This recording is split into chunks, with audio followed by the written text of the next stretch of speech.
Paulina Ringguna dan teman saya Maria Viviliana Ledo sebagai host yang akan memadu jalannya podcast kami pada hari ini. Nah, kali ini kami akan bahas sebuah topik yang sebenarnya dekat sekali sama kehidupan kita, tapi sering diabaikan, yaitu soal anak jalanan di Kota Kupang. Nah, teman-teman, kalau kita lihat di jalanan Kota Kupang, sering ada anak kecil yang berjualan di beberapa titik lokasi yang terbilang cukup ramai. Mereka inilah yang disebut sebagai anak jalanan.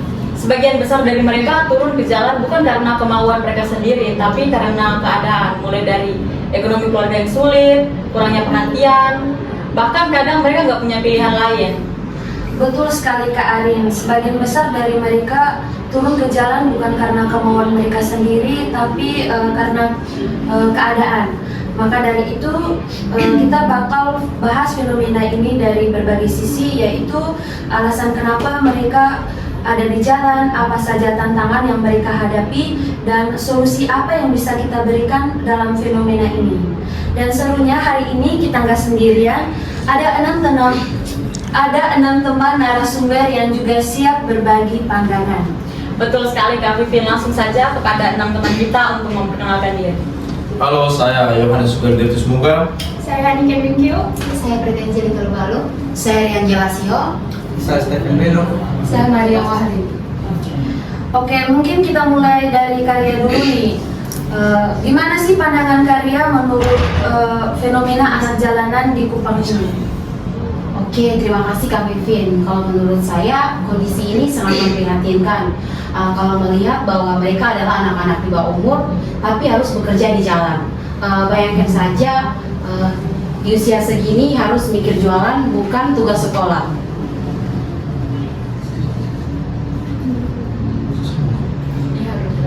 Iya betul, saya juga setuju dengan Karya. Bahkan ada data dari Dinsos itu, jumlah anak jalanan di Kota Kupang ini setiap tahun itu terus meningkat.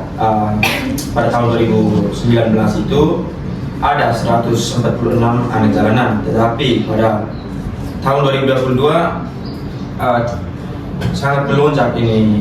Jadi lebih dari 400 anak itu masih berkeliaran di jalan untuk berjualan gitu.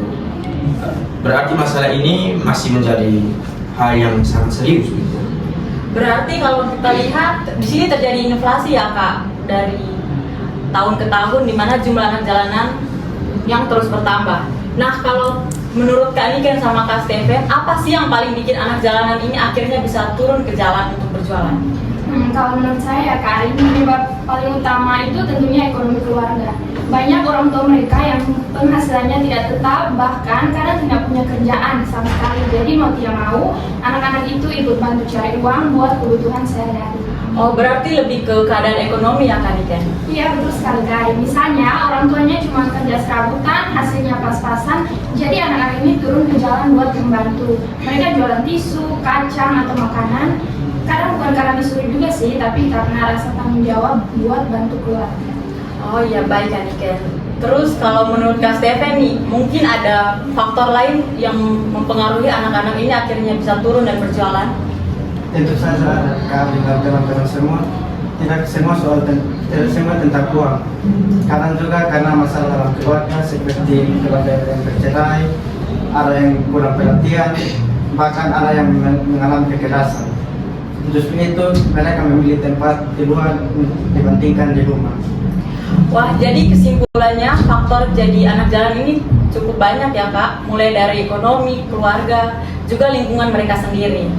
Nah, kalau kita tadi sudah membahas soal penyebab anak-anak bisa sampai hidup di jalan, nah sekarang saya pengen tahu nih, kira-kira dampaknya apa sih buat mereka, mungkin dari sisi pendidikan, sosial, ataupun psikologis. Oke, baik Kak Vivin. Kalau menurut saya dampaknya jelas besar sekali. Banyak dari mereka yang putus sekolah karena waktunya habis untuk bekerja. Pulang malam, capek, besoknya bantu orang tua lagi. Nah itu akhirnya pendidikannya dikorbanin. Padahal pendidikan itu sangat penting karena itu merupakan kunci buat keluar dari kemiskinan. Karena kalau dengan mereka tidak bersekolah, mereka jadi tidak mempunyai keterampilan dan akhirnya mereka terus-menerus terjebak dalam lingkaran kemiskinan itu. Betul sekali Kak Preti. Menurut pengakuan beberapa anak lewat wawancara dari kami, sebagian dari mereka sering mendapat perlakuan yang tidak enak. Ada yang dicuekin, dikatai, bahkan diusir. Jadi mereka itu tumbuh dengan perasaan minder dan merasa tidak dihargai. Dan itu pasti sangat berat buat anak seusia mereka. Iya betul Kak, dan dari sisi psikologis juga tidak kalah penting. Banyak anak jalanan yang harus belajar dewasa sebelum waktunya. Mereka kehilangan masa kanak-kanak, tidak ada waktu bermain, tidak punya waktu belajar, bahkan mereka kadang tidak tahu rasanya aman dan diperhatikan. Sedih banget ya dengarnya, padahal mereka tuh juga manusia, punya perasaan, punya mimpi, cuman bedanya kesempatan mereka itu terbatas. Tapi dibalik semua itu, banyak juga anak jalanan yang sebenarnya punya semangat yang tinggi. Mereka kerja bukan karena malas sekolah, tapi karena ingin membantu keluarga. Nah, jadi sebenarnya anak-anak ini bukan beban sosial ya teman-teman, tapi korban dari sistem yang belum berpihak kepada mereka.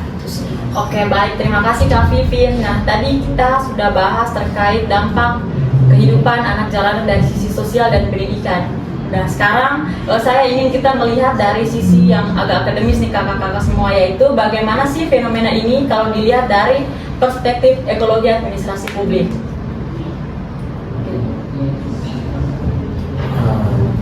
Nah, teman-teman, hal ini cukup menarik ya.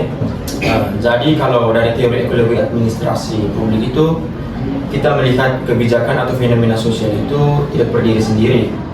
Ada hubungan timbal balik antara manusia, kebijakan, dan lingkungan. Jadi maksudnya itu, masalah anak jalanan ini juga dipengaruhi oleh banyak faktor lingkungan.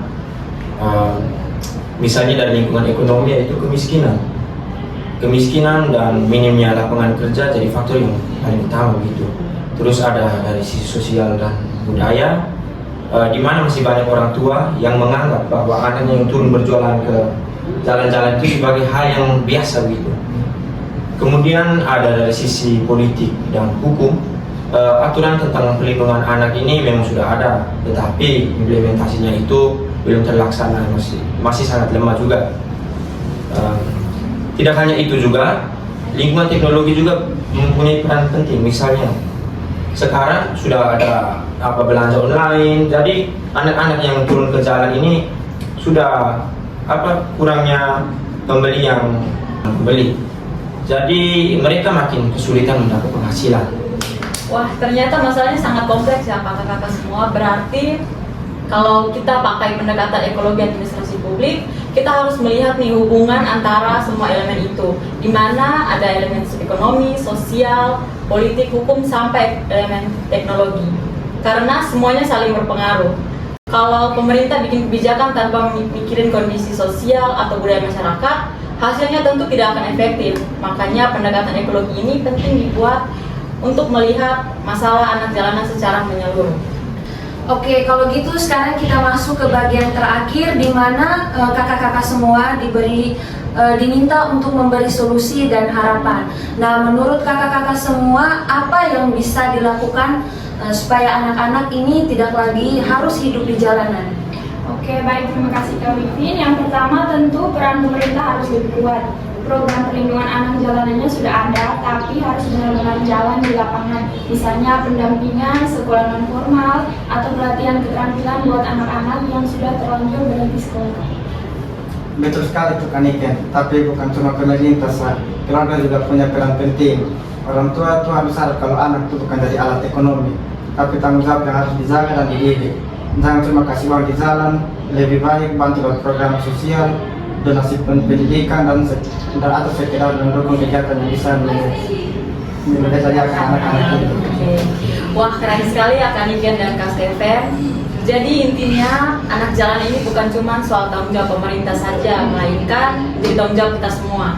Mungkin harapannya lewat kolaborasi dan empati mereka bisa punya kesempatan baru, bukan hanya di jalan tapi di masa depan yang lebih cerah. Setuju sekali Kak Arin, dan semoga setelah mendengarkan podcast ini teman-teman pendengar bisa lebih peduli dan mulai dari hal kecil seperti menghargai, menyapa, dan tidak memandang rendah mereka. Karena setiap anak punya cerita dan kita semua bisa jadi bagian dari harapan itu. Oke, baik. Terima kasih Kak Vivin.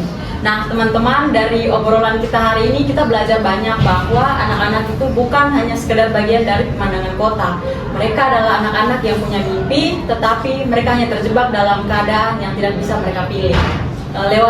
Lewat pendekatan ekologi administrasi publik, kita tahu bahwa masalah ini itu bukan cuma soal ekonomi, tapi soal lingkungan sosial, budaya, kebijakan, dan empati kita semua. Betul sekali Kak Arin. Jadi mulai sekarang, ayo kita ubah cara pandang kita, bukan kasihan tapi peduli, bukan sekedar memberi tapi memperdayakan. Karena setiap senyum kecil di jalan itu punya cerita, dan mungkin lewat kepedulian kita, mereka bisa punya masa depan yang lebih terang. Terima kasih kepada teman-teman yang sudah mendengarkan podcast ini. Sampai ketemu di episode berikutnya, dan jangan lupa, sekecil apapun langkahmu bisa jadi harapan besar untuk mereka.